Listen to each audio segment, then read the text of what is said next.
So our applicant is Brian Kenyon, and we have Sean Ellis here, a part of the development team. He's going to be doing the applicant presentation for you. So those of you know that the request is to designate the property from rural agricultural to the Lake Pickett designation. The Lake Pickett designation has a series of policies under the comprehensive plan that guide how development should occur within that Lake Pickett area. There is a rezoning application that the applicants are going to come in with shortly. They have not applied for the rezoning yet, but the rezoning also includes about 11 acres of rural settlement with its application. So this is what the applicant is proposing to do.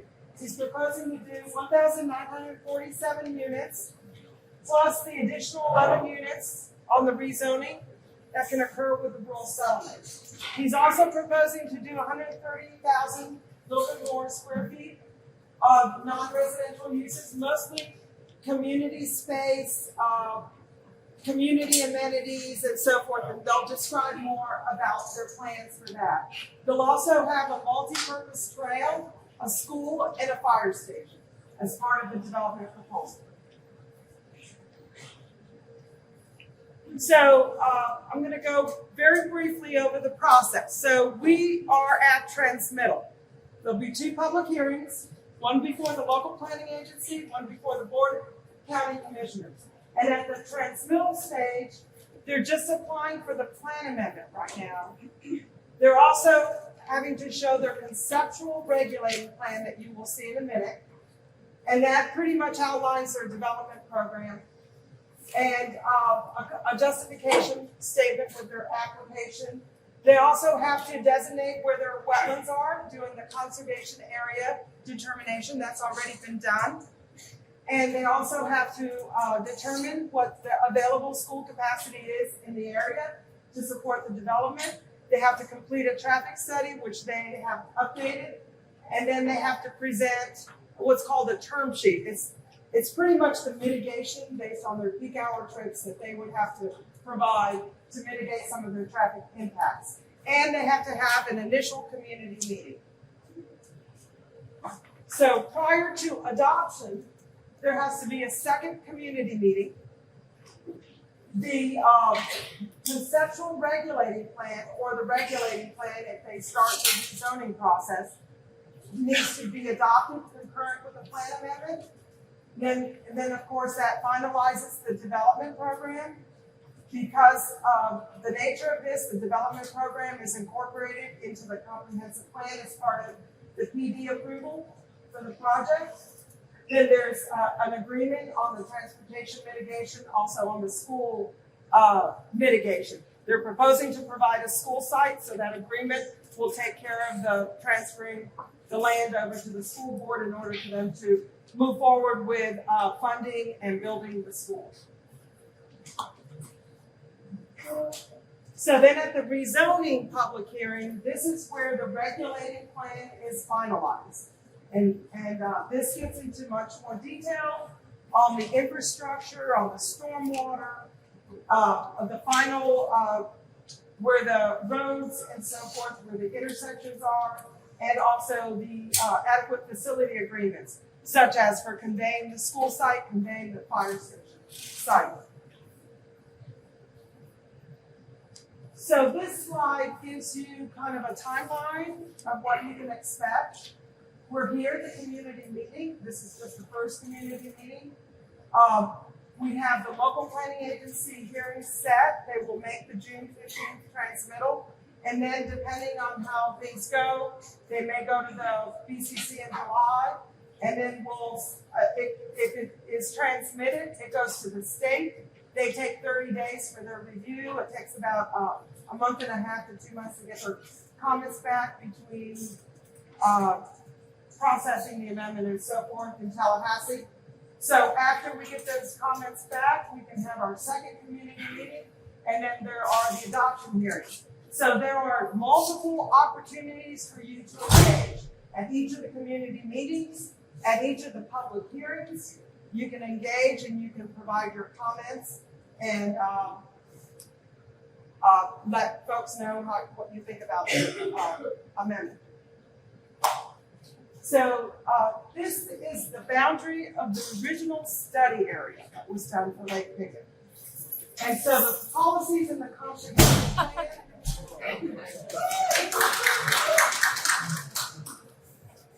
I think I tried. So this is the study area. If you can't hear me. Hello. Okay, this is the boundary of the study area. Lake Pickett North is the area where Open up your mouth. Speak into the microphone.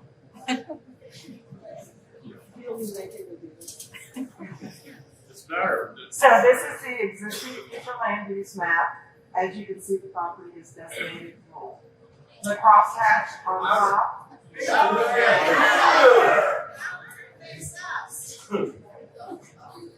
This is the property in question, and you will see part of there are a few lots that are designated rural settlement up at the very top, the light green, the brighter green. Those are the rural settlement parcels. The plan amendment. Speak into the microphone. Plan amendment is just the rural property being designated for Lake Pickett.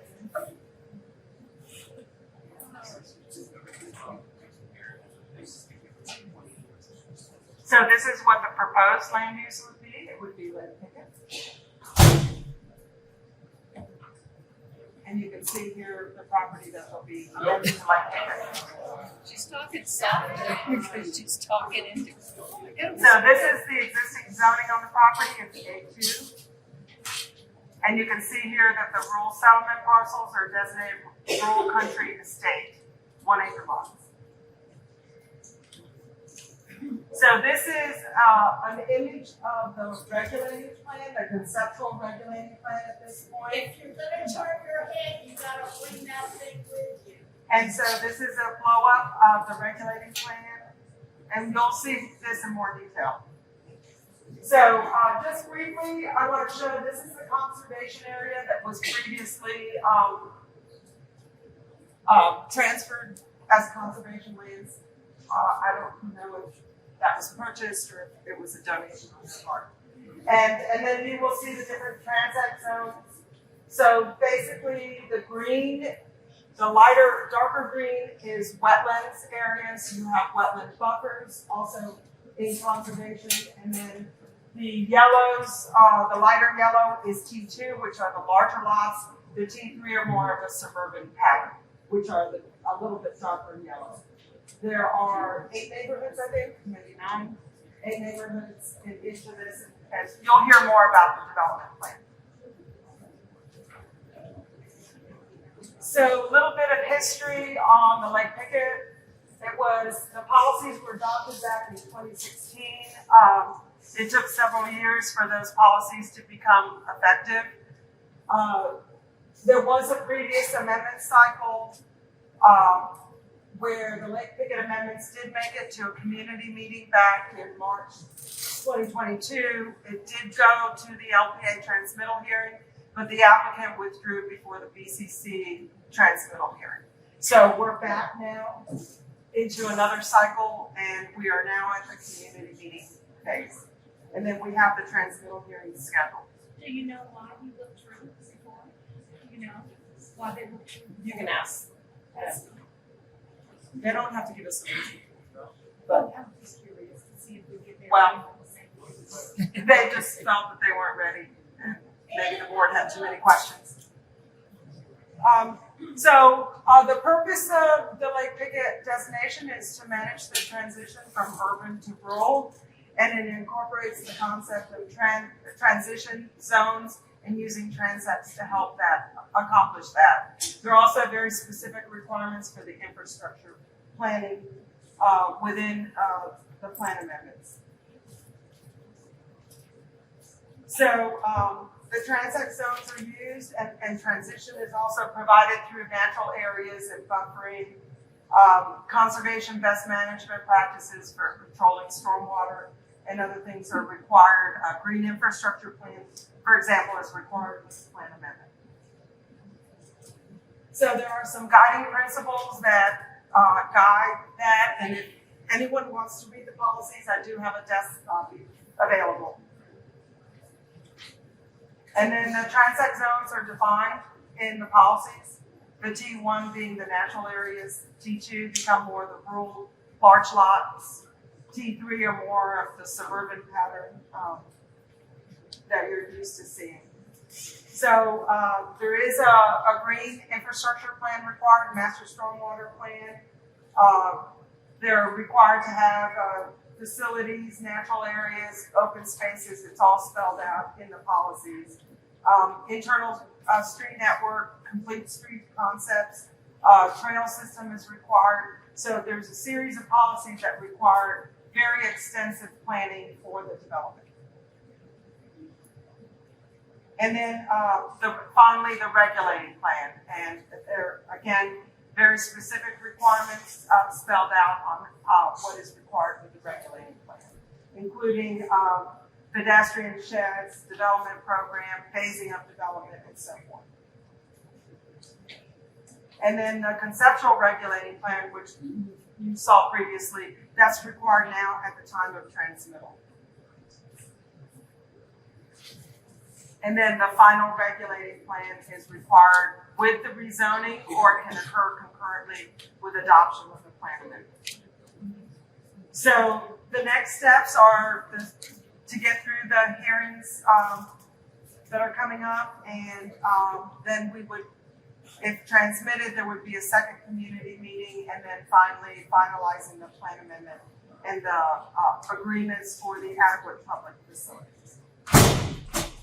So we have the June 15th hearing, as I said, scheduled for the LPA, and if all goes well, they can get to the board in July.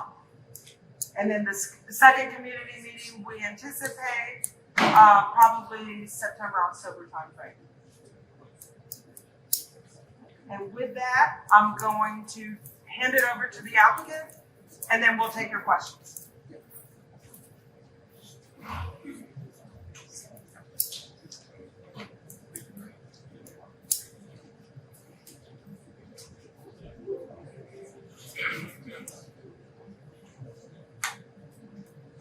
Anybody hear me? No. Sorry, volume was all the way up. So my name is Sean. I'm on the applicant development team, the ownership team for Sustanee. Thanks for coming out. I do mean that. Public involvement is important. And to answer the question why we pulled our application before, we realized after meetings like this, we had some work to do on the plan.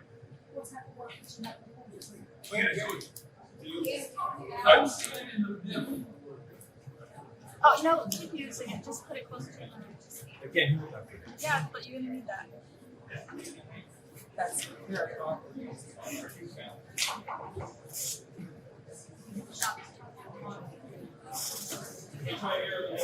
I'm just raising my voice. Better? Yeah. Sure, thank you.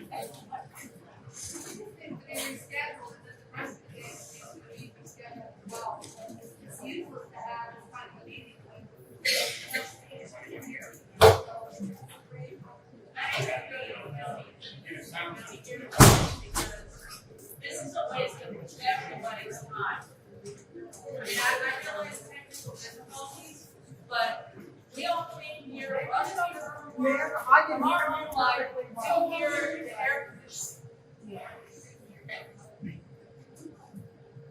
Is there any way to push this entire thing back? When No, we're not. We're having a meeting today. And then somebody needs to speak up. I can speak up. Go get a PA system if you want to continue the meeting. Don't you school have a PA? Yes, and the VAC right across the way. Yeah. It should have been held there in the first place. They had another meeting Just speak in the up. office. Crowd can hear the crowd. Well, we can't hear you. Just speak up. Can y'all hear me? Yeah. All right. Do that. And I'm gonna have to. No. There's one air conditioner. takes a someone here, everything, somebody missing a whole thing. That all the time. So again, my name is Sean. I'm with the owner of the development team. The question that was asked earlier, why we pulled on the piece earlier and we're back now. After a public development like this, after talking with other officials, we realized that we had some work to do. I moved through some stages of the work that we thought. You're all familiar with what the project is. Sustanee, it's on Pickett Road on the north side, west of Toledo Road. It's a little over 1,400 acres total. The development footprint that we're proposing is a little over 700 acres of the rest of it in upland and the other conservation areas. Thank you. So it's all single family residential. They're all tax residential, no townhomes, no apartments, no apartments. The open community is not aided. Again, use the trail system, park system, which would be the trail. There would be a little school on the site, fire station that will be built on the south side of the project that begins on Pickett Road. We are going to build 3.5 plus or minus miles of sports trail through the community. That was the idea of Parks and Rec. We thought it was good rather than going out to Toledo Road and development where the people who are going to use it can actually get to it and not get out of the field. See, we are going to have a trailhead at the Sand Hill Park. It's a 700-acre park that we had mentioned in the earlier presentation. It was part of it was a negotiated sale, less than market value, so kind of sale, kind of negotiation. Probably a rightful taking the owners of this property before we were interested. To the county marketing district, there's about 4.5 miles of trails through there. And we're going to connect our system in with that system with a trailhead. One of the most exciting things about this is we're going to build an environmental center. University of Florida partnered up with us to provide programs, education programs for the community, not only for Sustanee but the region. They'll have programs like water-wise type of picture, how does solar help your energy.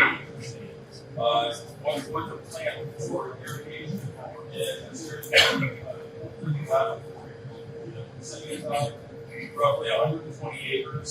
We're going to have the hub of their facility, of their city laboratory, but they can monitor the practices that you put into place, and there are guiding light for this.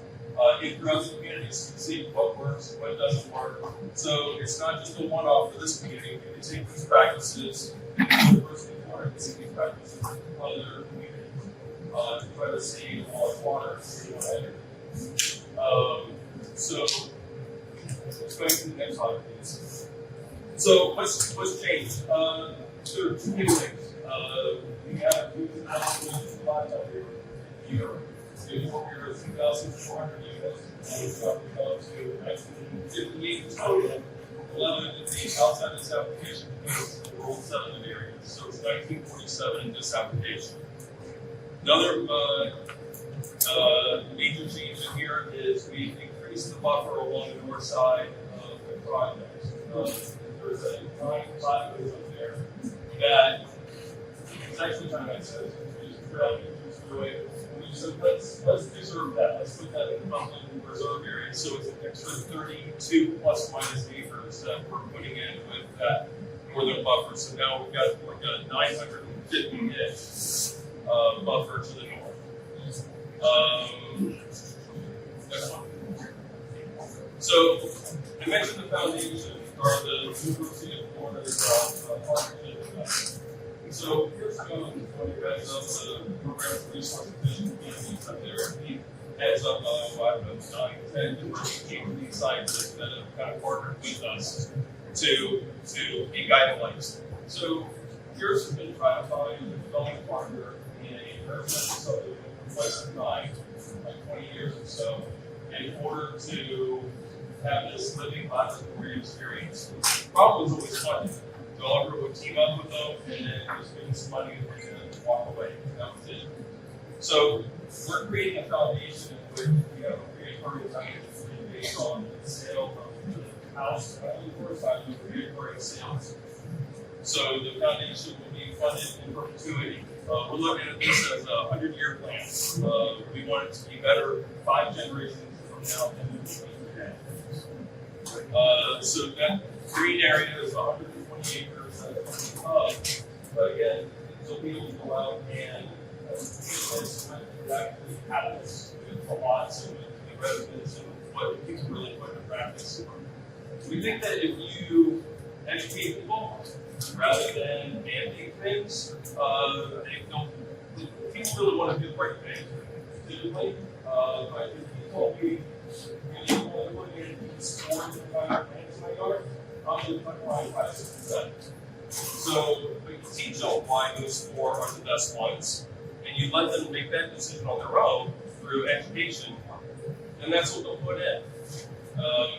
That is the theory. So within that 120 acres, there are going to be different kinds of habitats. There's a 30-acre or so market habitat or preserve.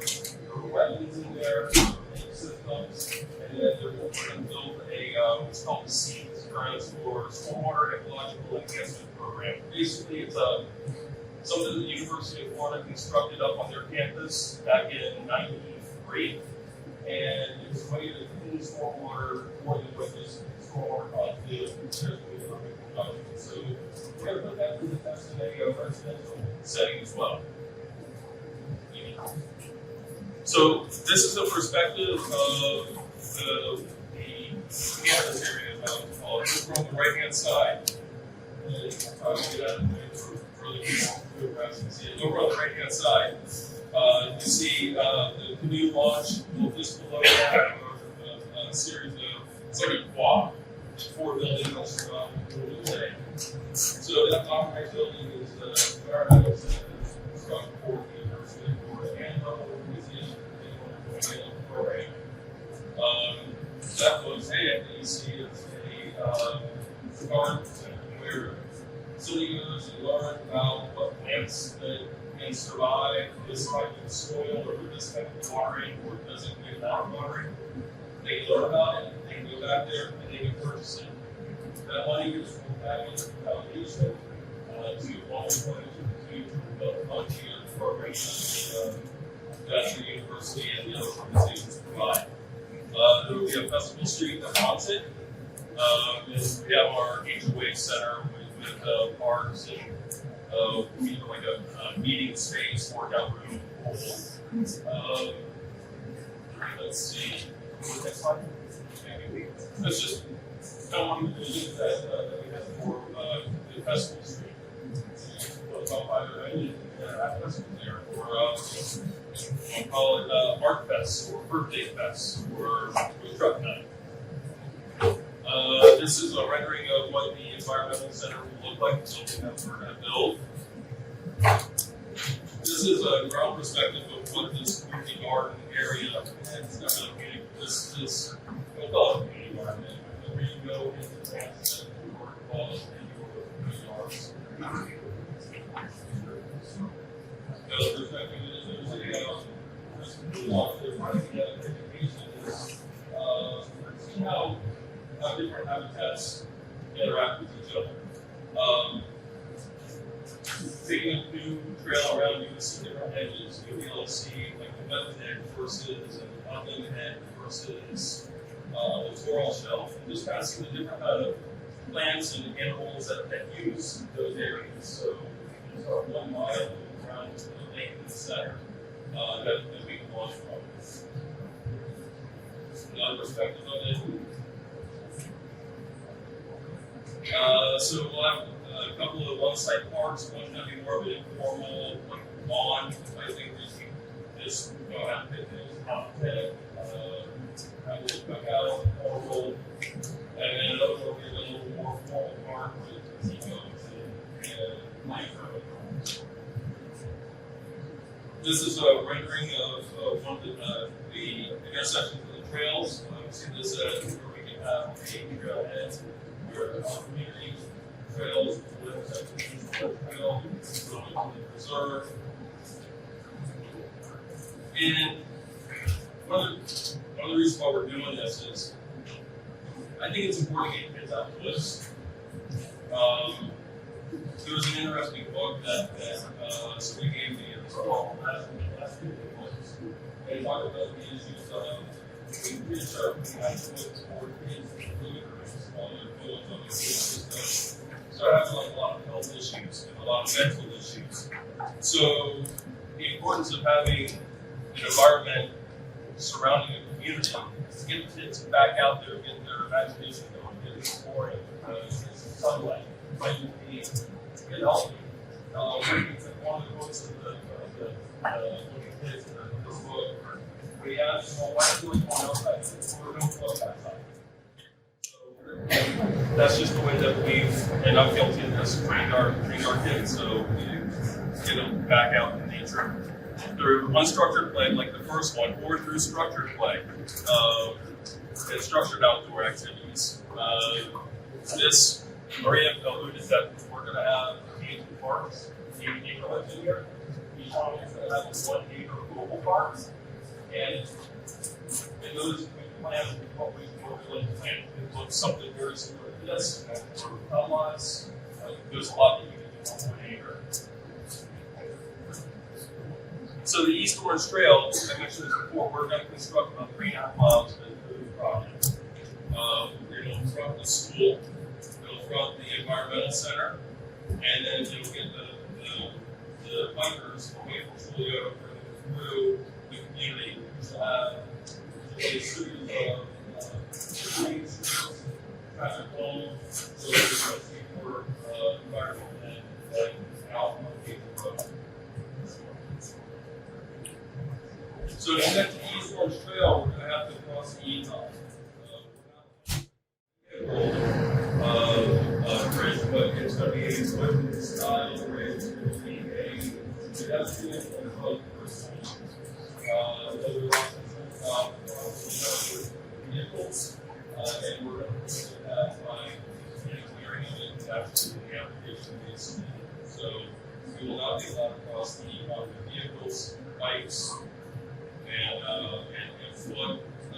However, one of the things that we're see like this will be that people that live here in this district can use the backstone. They prefer to use UCF and school for work. From our community to UCF, it's about a 20-minute bike ride. They can get to Peaceful Park in another 5-7 minutes from there. So it gives them another option than going down to the United States.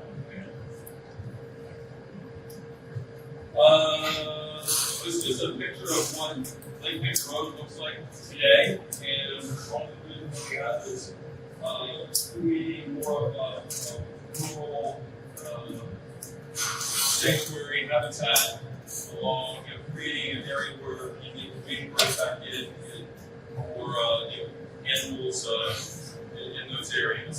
So I'm just giving out, I have this a little bit short. Oh, I'm done. So, yes. You mentioned a while ago that you need 11 acres land development or outside of the area. So I can repeat the question too. I'll repeat the question. Okay. So my question was, the 11 acres is on the east side of Lake Pickett Road. Why is that included? On the east side of Lake Pickett. So there's a rural settlement area. So there are 11 units, so 11 lots. So the question was, the question was what's going on with 79 acres are on the east side of Lake Pickett. On the east side of our project, that's the corner, along Julio Road, there is a line that was drawn as the rural settlement line. That is not part of this application. That's going to stay the rural settlement, and 11 units will be placed in that area, and is not part of this particular application, but will be part of the zoning application. what's the difference? What's the biggest difference? The biggest difference is that, There's one of them for zoning and one of them for this. right, One of so, them is for zoning and one of them is for this particular application. right, so the land use on this doesn't allow for the residential, the map. Doesn't allow for the residential, rural settlement on the map does. So we're changing, so this application is for land use, which is, we'll call it like a 30,000 foot approval. Zoning is more into the details, we'll call it maybe a 15,000 foot. So what? Yes. So is that what we're talking about? Is that part of your calculation for the landscape definition of the population themselves? So,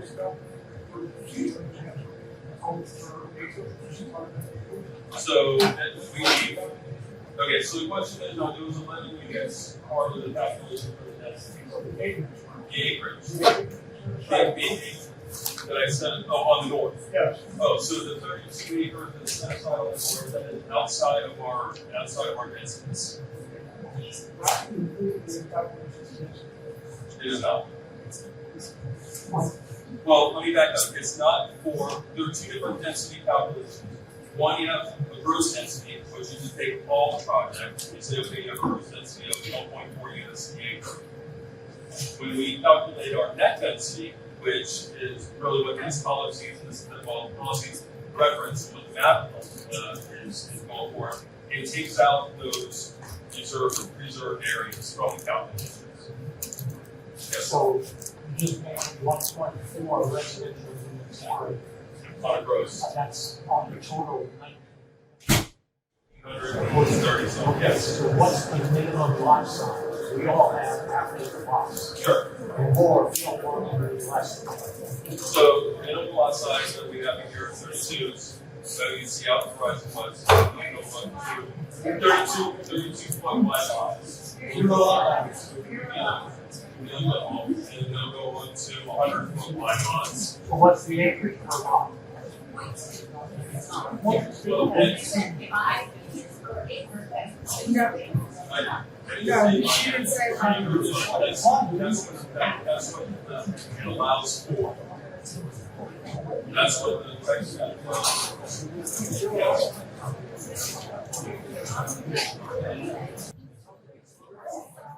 Okay, I'm gonna summarize very quickly, I'm gonna summarize for you. The net density is based on the net developable acres. Of the 1,400 plus acres, only 700 acres are included in the net. Everything else will be in open space. 700 acres in open space. The densities are in the net. The rural settlement parcels have 11 acres, 11.25. They get 11 units, 1 unit per acre. What's permitted under the comprehensive plan. The T2 lots will have an average density of 2 units an acre on 89 acres. The T3, which is the highest density, suburban density, is 2.9 units per acre, 3 units per acre, on 619 acres. Okay, so 50% of all the acreage is in open space, one way or the other.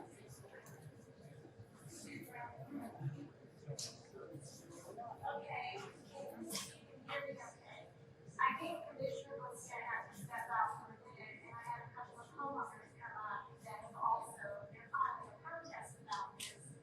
My name is Debbie Parrish, I live at 4563 Kiwagoa Road in Orlando, across from the River Coast Development, and I've lived there 38 years with my husband and raised 2 children. I'm also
It is a water issue.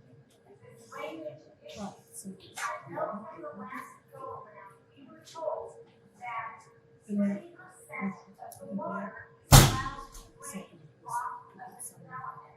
You have the Eco River on one side, you have Sustanee, Lake Pickett on the other, you have Lake Bonilla. You just went through a crack affordable event on This is Lake Pickett was as high as I've ever seen in 38 years. We flow. The flow goes from Portland to Raleigh to Pickett, from Pickett to Lake Hills in Seminole County, out to the Econ, and out to the St. Johns River. And it was flooding all the way. We had water so high in my yard, I've never seen this room like a hurricane. And I know people that got water in their homes. These are issues that have to be addressed before we turn over any sort of dirt. And that's just my own humble opinion.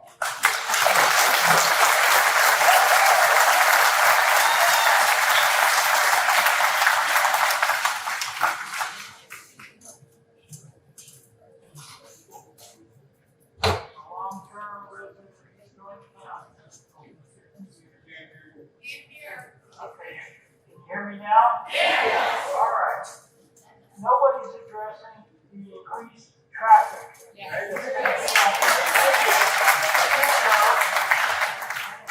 you ever go to the two-way stop at Parsonsville and Lake Pickett in the morning, you're gonna be there with this development, you're gonna be there probably 20 minutes. Tanner is gonna be unbelievable crowded. Or you don't have an accident. Exactly.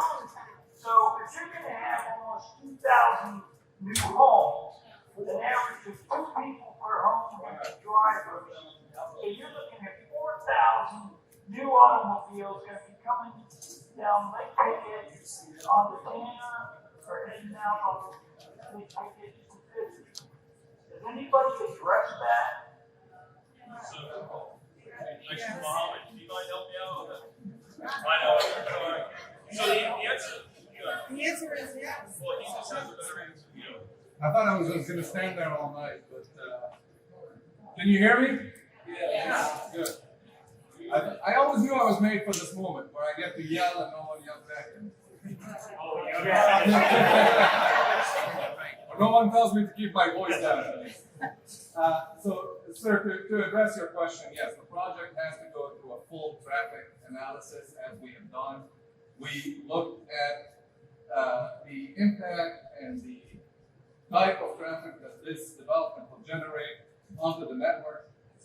As required by the applications, each development in Orange County is required to look at their impact and how they affect the flow of traffic in the region and address that for state statutes and for county requirements. Now, Orange County has done an extensive effort out here of analyzing and evaluating what's happened in this area over the last umpteen years of growth and development, and especially with the area east of Alafaya Trail out to Fort Christmas, I think is the eastern boundary that they looked at, or maybe Chuliona, I may have gone too far. Ultimately, the county has identified a long list of major capacity improvements on the network, the ones you know, Chuliona, Lake Pickett, and McCulloch and others. But they've also, more importantly, have identified a list of short-term operational improvements. I think you brought up Percival and Tanner and some of these other intersections.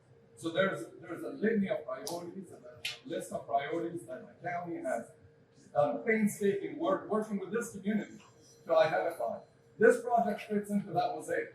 This project is part of that equation, and this project will be ultimately contributing a little bit over $30 million towards making those improvements short-term and contributing towards the long-term. So we will continue coordinating with the county, with the state, to make sure that these things happen. As far as how the flow works, this community will connect through the now approved road, which has a roadway network that ferries traffic north and south through their community out to Colonial Drive.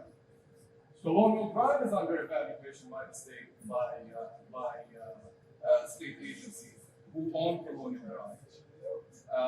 And this community also connects through the growth. There's a connected network north and south. As you heard Sean say earlier, there's also a pedestrian connection that goes out to McCullough to provide non-vehicular traffic and access out of the community. So with all of that planning, we will be part of the overall transportation solution that's planned for this area.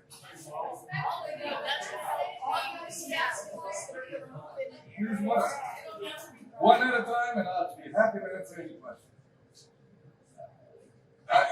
You have a follow-up? Yes, sir. Yes. Real quick. Like I said, I've been out here for over 2 years in Washington County. Why won't they put a bridge on McCullough for cars? So that is So, a. I'm sorry, so his question was, why won't they put a bridge over Econ to make that connection? That was the question. There is no bridge being proposed at this time. I couldn't tell you why they won't put a bridge. This is not part of what we're looking at today. But I know for what we are proposing, what we're applying for, we're not including a vehicular bridge over the Econ. So, if I get that, one of our previous applications, we did propose a bridge. Groups like that shot that down. So we said, okay, how do we find that middle ground so we can get some people across? And that's where the bike bridge come in. I'm gonna try to go around the room. So yes, sir. Are all these transportation questions? Water.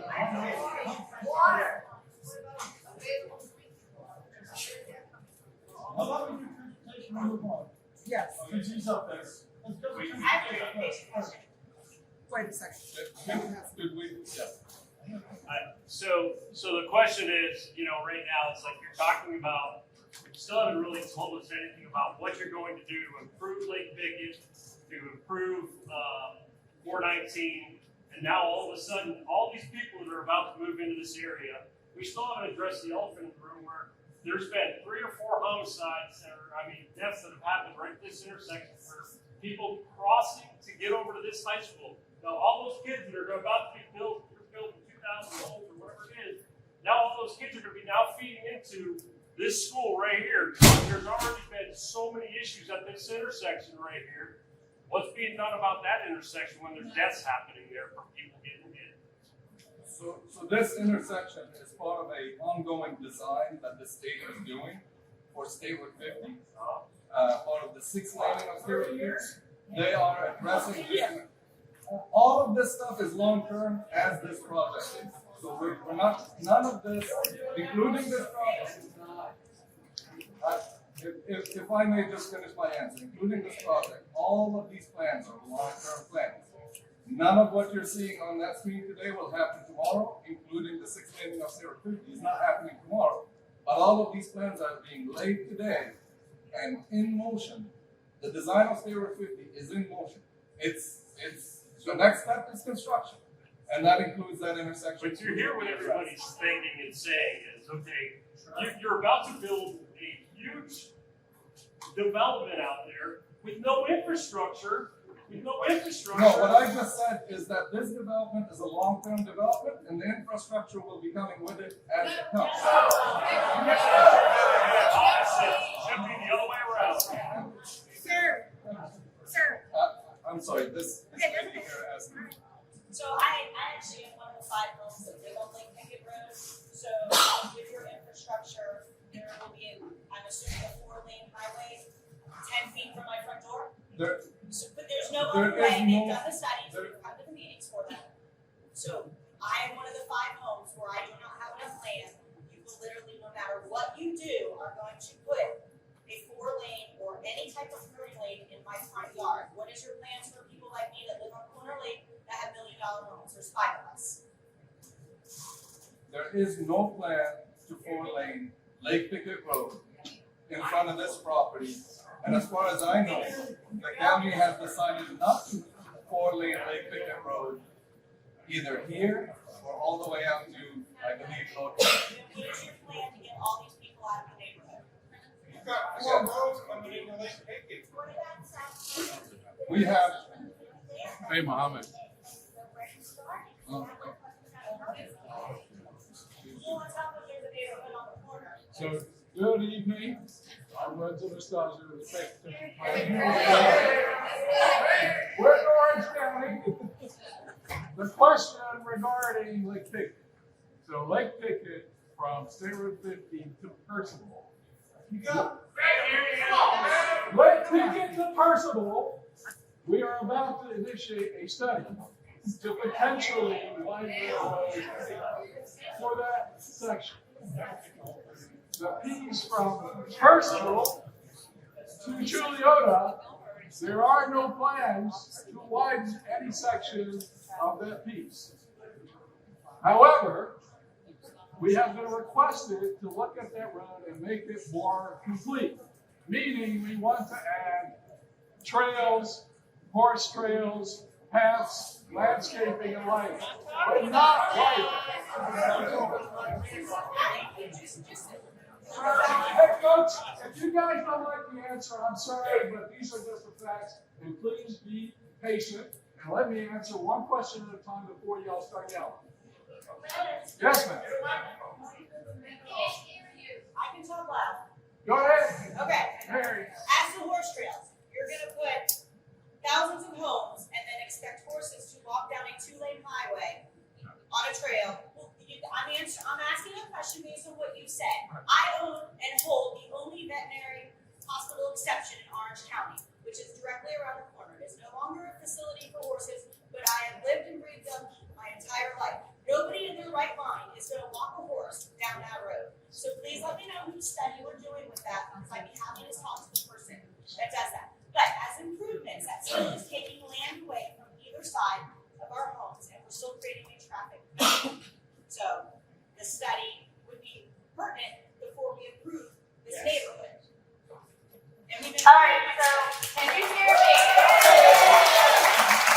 All right, so I'm going to jump on in here since a lot of the men here don't want to use this. And I have no shame because I have a soft voice, so this actually helps me and I love it.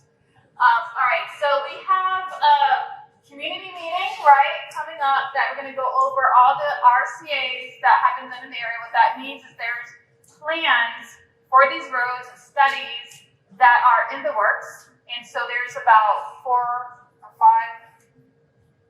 All right, there's like 4 or 5 of them going on in the area. I think. I can tell you. No, because they're not using the mic or whatever it is. So we have several RCAs happening in the area. There's one in McCullough. There's one on one section of Lake Pickett Road. There's another one on Lake Pickett Road. There's Juliota and McCullough. I think I said McCullough. Yeah, I said McCullough. So there's 4. I was right the first time. So there's 4 RCAs in the area. And then they have the 50, and then there's a project on right here, East River, the entrance here as well. So there's another study going on there, but that's the state. Anyway, so I am working with Renzo to try to have a community meeting, since there's so much going on in the area with studies and traffic, to be able to educate you all about what is happening. And also, we do need some feedback on those projects. So part of this RCA, this study, is supposed to take in feedback from the community. And we didn't have a good showing at some of those communities that we already had. So that's why I'm asking for new community meetings too. And I'm also asking for additional studies as well on especially the Juliota RCA, which some studies weren't done. So I'm requesting some more studies on that. So anyways, that's coming up. Who wants another one of these community meetings where you can actually hear and we have some air conditioning? All right, so I'm going to go ahead and work with staff and try to find some time to be able to have another community meeting for this. And we're trying to work that out. I'll tell you, I have community meetings already, like almost every day, every week for the next couple of months. So I am swamped, and they were asking if maybe I could combine one of those community meetings with this. How do you all feel about something like that? No? So you want just this? So I can't use this as an excuse to get into one of my other meetings? That's okay. All right, so I'm going to... You want to say something? Just wanted to ask the staff report and becoming of us oppose it for environment, traffic, financial implications for taxes, water, the whole slew of everything. Tally on us. All right, well, I think there was a mention that this development was needed in order to pay for our infrastructure. No, that's not true. I actually make it worse. So I'll just put that out there. Development has not paid for itself in a very long time, and I will do a shameless plug. Vision 2050 is an opportunity to be able to get some of those policies in there, where if a development comes, it has to be able to have a break-even point, right? So that's something that maybe we could look at. So I highly encourage you to go to our Vision 2050 meetings to be part of that. So back to Kelly's question, who's in support of this? Who's opposed? All right.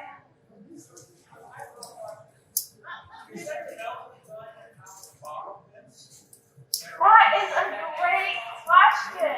He asked if that development is going over those borough pits. I was actually wondering, all those water features, are those the current unpermitted borough pits that's happening right now? Yes. I don't have anything to do. Wait, please. I don't have anything to do with that. That is on somebody else's property. We don't own it. We never will own that piece. It's owned by somebody else. The only thing I heard was that they were doing some sort of a carbon credit thing. Other than that, I have no idea what's going on with it. Doesn't mean I know what's going on with it. Yes. All right, so before this meeting gets out of hand, we're going to call one person at a time, so don't everyone just start yelling all at once. So what he's saying is that there's a couple of owners of this property. I believe he purchased some of it, and then there's Mary Lamar, I believe is the name of the other owner, who has held, well, her parents, grandparents have held that property for generations. Now she has it, and she's partnering up with them for this development. Is that correct? Or it's on contract? No, that we don't have that under contract. So it's not under It's contract. not under contract. That piece is, that 100 acres is gonna be retained by them. We don't have anything to do with it. We are including them in the application because it's within the Lake Pickett study area. Okay, so they're just including them in the application, but they're not partners. They don't have a contract on it. They have nothing to do with it, but it's still part of the design. I'm not a developer. I don't know how that works, but it seems like they're partners to me, but they're not. All right. Just with all due respect, and I appreciate Commissioner, you got out and we've all been in these meetings for years, and we keep hearing that there's studies being done on the roads, study after study after study, but there have never been any plans to fix the roads. So can we fix the road before we start adding more traffic on it? Amen. Well, I mean, I'll just say that's a tough one. I've been trying to get at least some intersection improvements, but I've been put on hold until we had what was called a NeoCat study. And now that's finished, so finally we're moving forward with these RCAs, which are doing studies to see what the design should look like and all the environmental impacts and all that stuff. And so, from what I'm told, this could be like an 8-year project for any of these roads. And so they're supposed to though fall in line with the growth that's happening, and when they start developing, some of these roads are supposed to be improving as well. So it's supposed to be in line with each other, so that as they come, the roads are being improved. I'm gonna, yeah.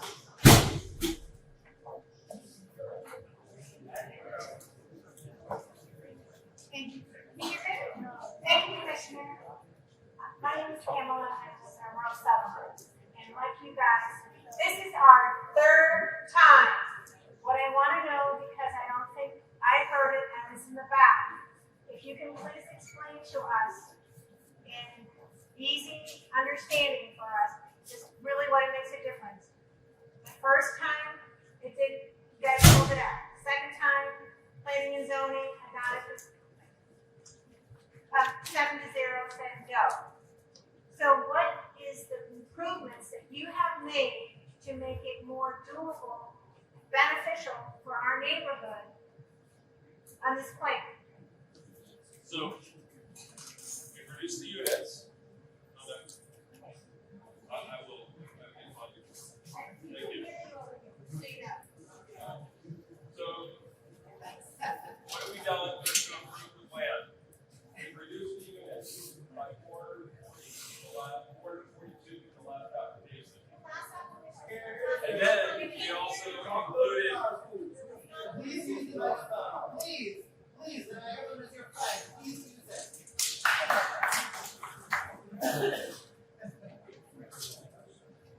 Just yelling. And make it give. Is this better? Yeah. So the question was, what's different with the plan from the last one that makes it better? The two main answers, actually the three, but the two main ones are we reduced the units by 442 units, and we also included the extra 32 acres of upland preserve on the north end. The third is that we solidified or continue to modify and rethink how we're going to do the environmental education and just making it better as we move along. And that's going to be a benefit for everyone in the region because anybody can go and anybody can learn.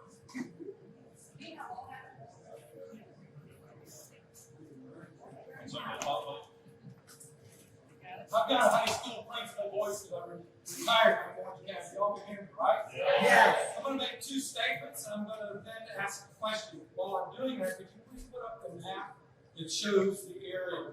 My two statements are this. I'm very disappointed in Orange County Public Schools as a former high school principal. There's plenty, I have a school book just like this, and I'm sure there's microphones or something around here that would help this community hear what the heck's going on. Number two, what I'd like to share with you is I live at 17101 Dry Court, which is in this area of the wetlands, green. And I've worked with Orange County government. When I was in Orange County Public Schools, I worked with a guy named Pickett. When we built Timber Creek High School, he paid for the roads to go to the school. He paid for the roads, got reimbursed from the county.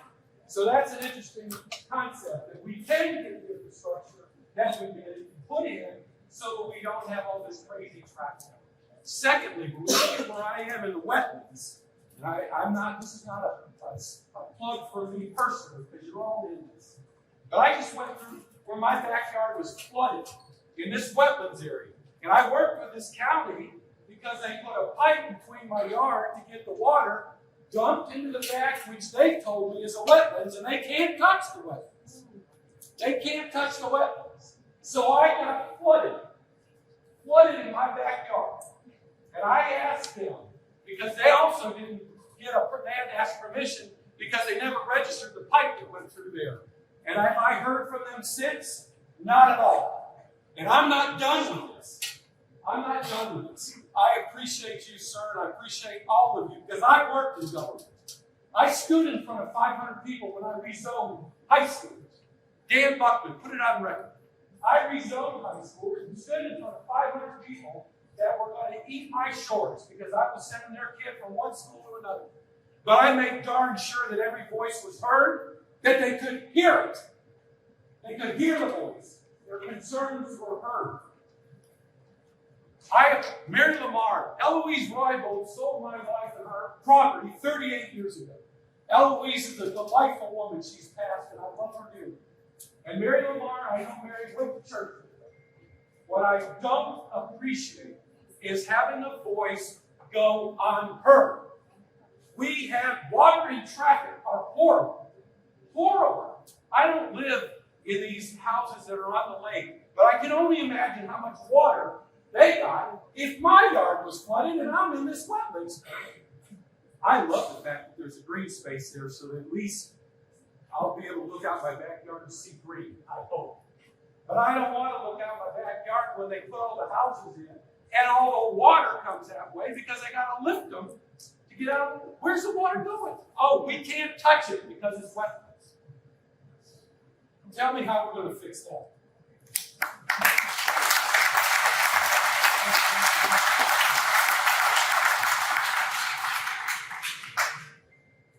So is the question, how is the county gonna fix that, or How are you going to fix how am that? I gonna fix? Yeah, that wetlands. The Nobody wetland can touch. Nobody issue. can touch it. Where's the water going to go? When we go through our preliminaries, our zoning, preliminary engineering, and our final engineering, we'll need to do a master stormwater plan, and part of that, the county is requiring that we do a conditional letter of map amendment, CLOMA. In order to do, so the CLOMA will help us figure out the engineering to make sure that we don't flood neighbors, we don't flood people. So when we go through with our final engineering and even our preliminary engineering, that's when we're going to figure this out. And I appreciate you bringing that particular issue to my attention so we can really focus in on that. I hope, I pray that they respond to you better than they've done to me. I live on Lake Rock, and my house floods just in a normal rainstorm. Last summer, I was pumping water off my property every day. I'm probably the only one on Lake Rock who uses that actually floods. And water from Lake Rock Court, county did, years ago, onto my property. Ma'am, you've been very patient. What was your question? Want to use this for your repeat? No, I'm good. Okay. All right, so my question goes back to your science center, because I keep hearing about this wonderful science center at the University of Florida. You have a partnership, and it's all great. And the question keeps coming up, how's that going to get paid for? And the first time I heard how it was going to get paid for, I laughed. Heard the same thing tonight. When people sell their homes, there's going to be something in the covenants that says when you sell your house, part of the money that gets sold, you get from the sale of your house is going to come back for the development. So the question for you, what are you expecting the turnover of these houses to be? Because the budget for a science center like that isn't going to be cheap if it's going to be any good. My second question about that is, I keep hearing about the plans that you've got, and you're talking about families moving into this area, and I heard, a prediction of, let's say, 2 cars per house. Okay, so, and I also hear about your wonderful boardwalk and how people are going to go to work and go to school and all that, right? So, I live off McCullough. I work in the research park. It took me, it was 3.5 miles exactly from my front door to the parking lot at my office. 40 minutes. 40 minutes every day because of the traffic that came down Tanner, down McCullough, down Alabama, through the campus. I worked in the research park. And I think it's very nice that you might have a family living in this development and you want them to ride their bike to work. Well, I don't know about you, but if I rode my bike to work in the Florida heat and came into work soaking wet from sweat, I don't think my coworkers would appreciate it. So the other part of that is, are you naive? Are you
answer the first question about the funding. So we are going to provide the upfront funding for the construction of the environmental center. When we did our numbers and we take a look at turnover in certain in Central Florida regions, you're about 10% a year. So when you figure the average sales price at 10% through the community, what does that equate to? Especially when we're looking at a 0.5% surcharge on each of the houses.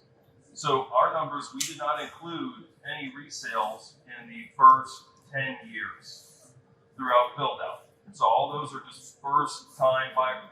But as a seller, why would I want to fund something that I'm not going to be able to enjoy anymore? That's just crazy.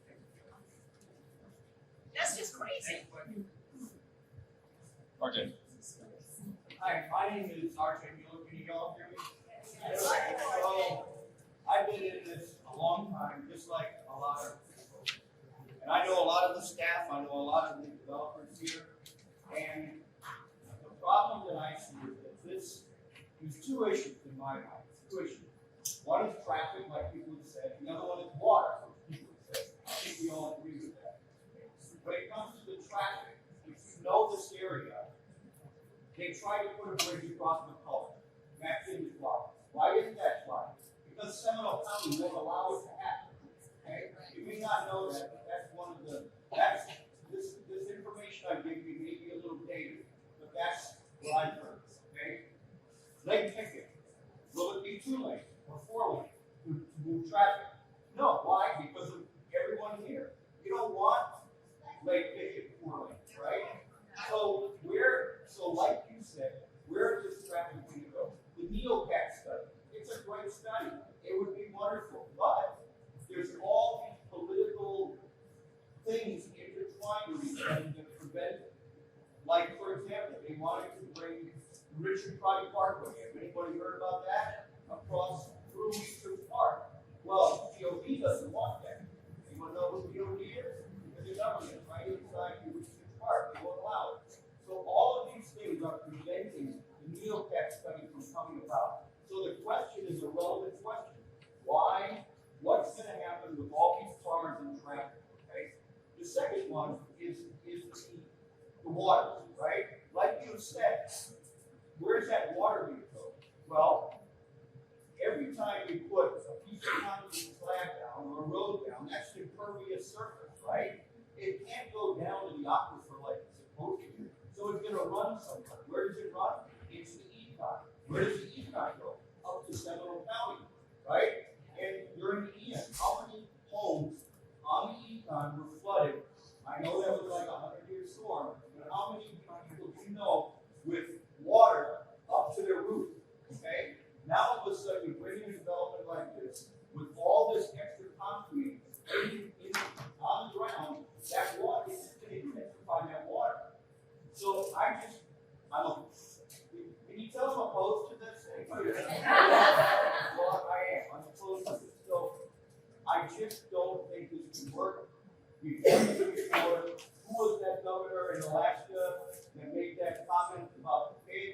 Remember the pig? Something about Still big. Yeah. So anyway, I just don't see anything different about this development than I've seen about all the other ones over the years. And the first one came in 2007, although I know Debbie Parrish, we did it 2 times before that, right, Debbie? So, we've been through this 10 times now, I think, and here we go again. Something's got to give, but it can't be this. That's all I have.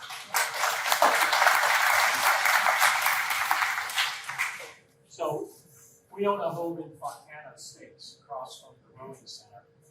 And when we purchased the home, we purchased it because we liked the fact that they're minimum half-acre lots. And we were told that in Eastern Orange County, that the reason that it's half-acre lots is 1, for water consumption, so obtaining fresh water, and number 2, for wastewater, because most of us have septic systems. So the question is, how can you get around the East County requirement for half-acre lots to deal with water, wastewater, without building a wastewater treatment plant. And I don't see that as anything, or a water treatment plant to treat the water to serve the houses. You put 1,900 homes in, you're gonna pollute the ground if there are septic systems. How are you dealing with those utilities? So the question was regarding water and sewer utilities and how we're going to address those. First of all, this development will not have septic systems. That's just terrible for the environment. It'll be on county central sewer. It will go to a county plant. Like our water is going to come from the county. Can I just add on that? I'll try this again. All right, we'll try this again. With regards to water and wastewater, for those that don't know it, south of this property and south of the grove, water, and they are going to put in wastewater pipes and water pipes, resize the ones on Highway 50, South Tanner, Old Shady Highway, connect to the pipe currently that goes across the Econ River that is not being protected anymore because the bridge is gone. Then it travels all the way over to Alphaeum and Lake Underwood. That is quite the journey. And then for reclaimed water, if it's the case as the same as it is for the grove, they have to pay a hefty fee. But once they pay the fee for the grove, it will take 2 years to get those. But our neighborhood is in a high water table in the Econ Basin, and you can go down with it. I watched the guy do it. You hit water at 2 feet. We get flooding, not just for Ian, not just for the one in 2017. Ask Heather right here. She gets back-to-back flooding, not just in the backside, but on the front side. And this is coming from Bob's Canal that is managed by Orange County. We also have Econ River crested for Ian. So you want to know where their water and waste is going? It's going to my neighborhood and their neighborhood, and then goes into a pipe across the Econ. I've asked utilities, and myself and others, why can't they find a different route? This doesn't make sense. Why can't they have a partnership with the city of Orlando, who has a facility by UCF? I don't know this. I don't have that upper level communicate with the leaders, but somebody needs to rethink this plan. Thank you.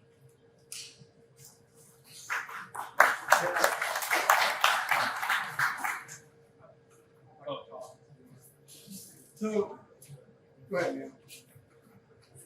So I've heard this a few times here, that you are trying to figure out what it is that we will be happy with. And I want to give you the answer, okay?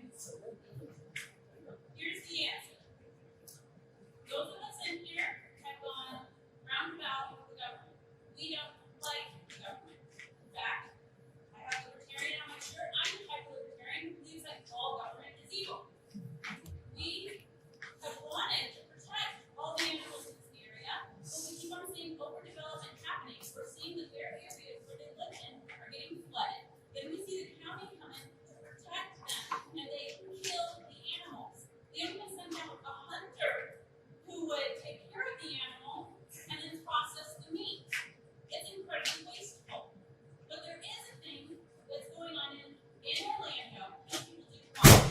People want 10 acres of land for them to have a garden on, for their children to be able to play, and they want to have a little barn dominium on it.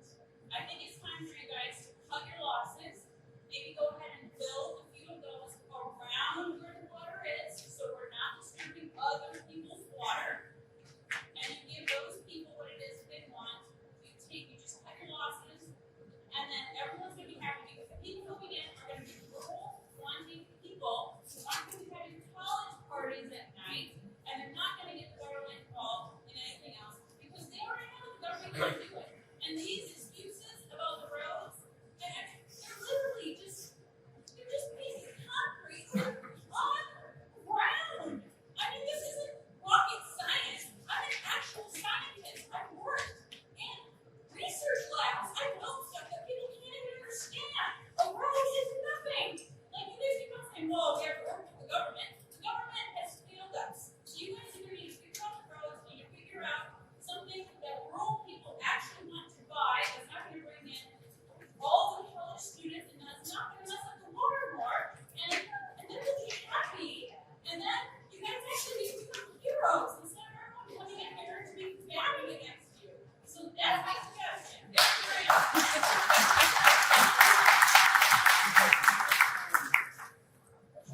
everyone. I just want to make it real quick. I'm running out of time. I have 3 kids, but I am the engineer. You hear me now? Yeah. All right. So I want to make this real quick, and it kind of influence what we want for. So,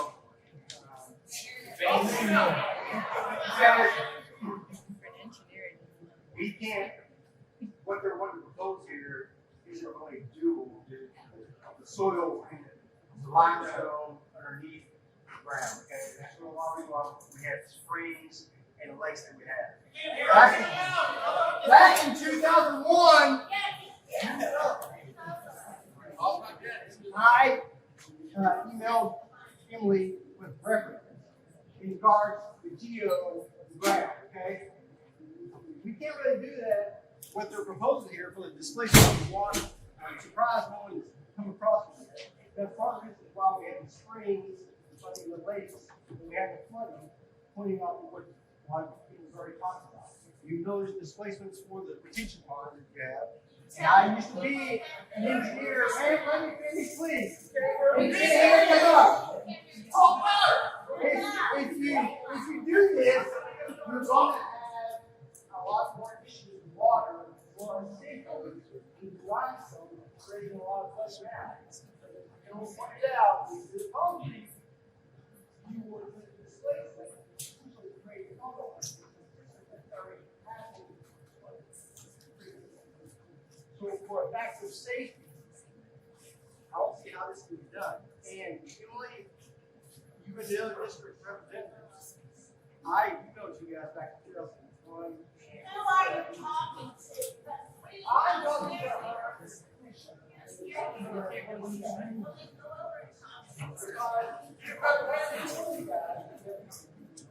Use your outside voice. We can hear you.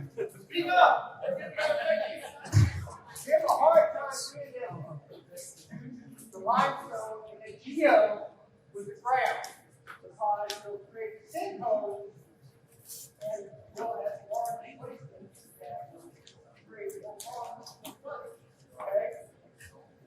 And for a factor of safety, out where you're at in your engineering study, I know I used to be a GC and a PE on the side, and I work construction. I'm in the aerospace industry, but I didn't put as much. You would have problems, and I know we are at under study this, but for limestone, okay, 3 major universities, including University of Florida, as well as University of Georgia, that have come down and studied this unique area. So I don't see how no one has came across that without noticing. So have you guys done that yet? The question is, have we done our? We're getting close to the time. We only have it's 7:40 or 7:45. So we're going to start wrapping it up. There were several opportunities for more engagement. All right, I'm gonna hold another community meeting on this, like I told you, and the information will be going out. You'll get another mailer. Hopefully, you'll get it sooner than this one got mailed. And I'll try to get on Facebook. It wasn't next door, so just follow my Facebook page. We have Get on next door to the platform, same form. Pickett Road. So I will see you later. Thank you, everyone. There's a piece on the northeast near that rural settlement area. It's on the very south. So you get your name and number.